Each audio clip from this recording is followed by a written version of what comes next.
Well. We have an update from Gervonta Davis and his team about what is going to go on next with him. Talks about him fighting Lamont Roach. Let's talk about that in this video.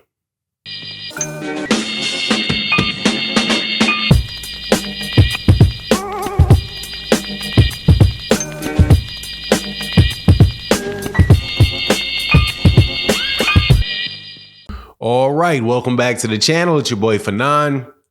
Was sitting up on a live stream and I heard that news had come out that Gervonta Davis will be fighting Lamont Roach, the WBA 130-pound champion, in Washington, D.C.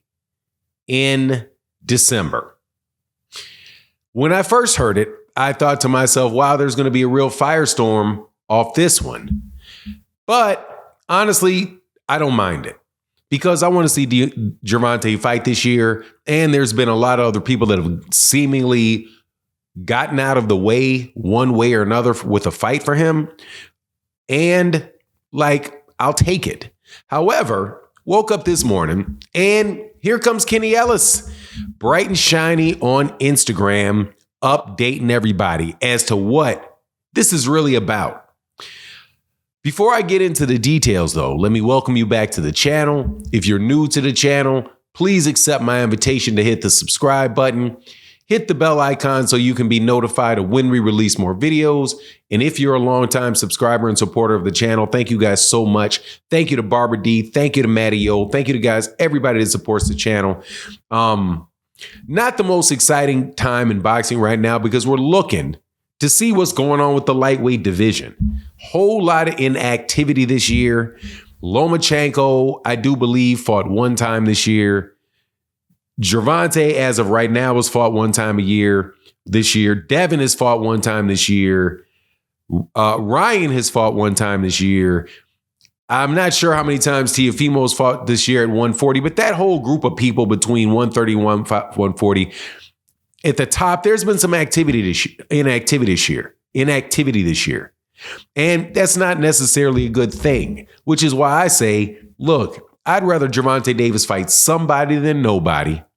And I would rather him fight, but I would definitely rather him fight a top tier opponent.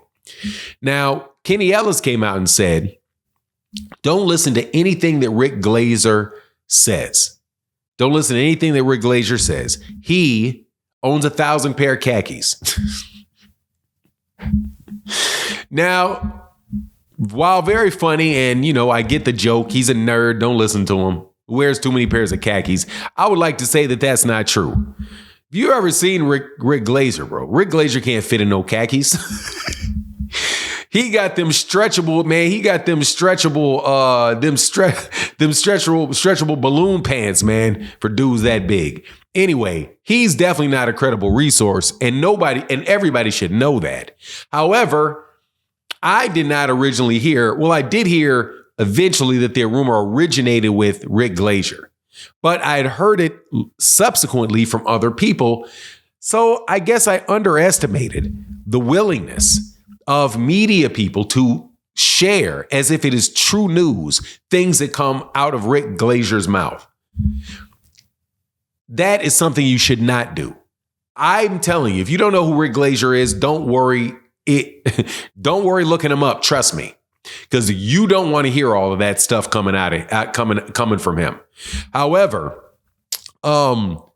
boxing media picked it up and pushed it. And so now that's the new narrative on Gervonta Davis, that he's going to be fighting Lamont Roach. In the video that I did yesterday, I was very, very clear when I said, look, man, I'll still take the fight. Gervonta Davis is going to get criticized by people that don't support him no matter what he does. He was the first person of all those lightweights to fight a guy that the media was putting forth as the four kings of the lightweight division. The first person to actually fight one of them was Gervonta Davis. And I guess you could consider Ryan Garcia, because Ryan fought Gervonta Davis as well. But the first one to actually beat one was Gervonta Davis. And I don't really see a lot of activity from the other ones from that point on. Anyway, we'll see what goes on and what happens going forward. But I'll take any fight from Gervonta, and I think this trick bag that he's in is not fair to him. I don't think it's fair to boxing, and it drives more inactivity. If Gervonta Davis is sitting there saying, hey, somebody offers him Lamont Roach, he hasn't fought since, when did he fight?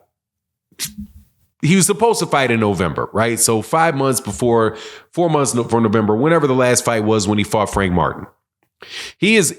Somebody comes up 4 months afterwards and says, hey, man, we're trying to get Lomachenko. Lomachenko wouldn't take it. We tried to get Shakur. Shakur didn't work out. We tried to get William Zepeda. William Zepeda didn't work out. So look, this is the guy we're going to fight. We were looking at Roll. We're going to look at Pitbull. Pitbull didn't work out because he lost to Rayo. Thought about Rayo. Rayo didn't work out because Rayo has a rematch clause with Pitbull. So what are we going to do? Well, I guess we're just going to wait around for one of these guys to decide to fight me. No. Hey, we got Lamont Roach. Well, Lamont Roach, yeah, people are going to complain about that a lot, man. Yeah, but they're going to complain about anything. So do you want to go inactive? You want the paycheck to slide? You want the paycheck to slide? You want to go wait till February or March and have those other dudes do the same thing to you? Gervonta Davis cannot make the Errol Spence mistake here of falling for that. Look, man, every fight's got to be the best fight, the best. Nobody's being held to that standard. Nobody is being held to that standard. They just jacked up, headlined a Anthony Joshua versus Daniel Dubois championship for Daniel Dubois championship for the IBF. If Anthony Joshua is not one of the most overrated and already exposed fighters in the world, I don't know what is. But boom, he gets the championship shot. Why? Because the promoter wanted him to, because the money around it. He's not Martin Bakole, though. If Turki Al-Sheikh was really interested in the best fight and the best, I know he's going to jump up there and say, well, Martin Bakole. Let's get Martin Bakole in here with Daniel Dubois for the IBF fight next. Isn't that the best? Isn't that a guy that's an undefeated fighter, knockout artist, just beat Jared Anderson? You're not going to see that.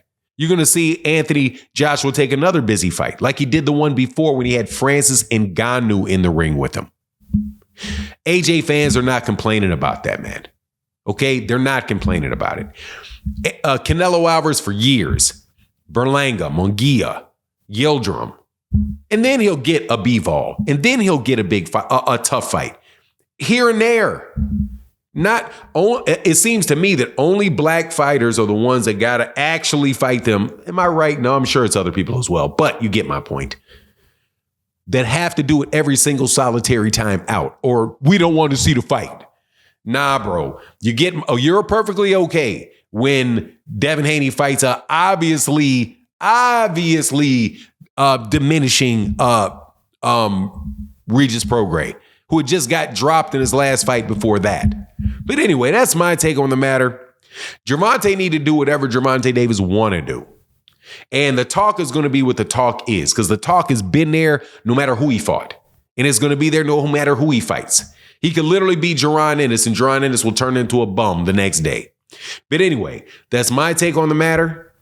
Please let me know what you think in the comments section. And with that, I'm out. Deuces.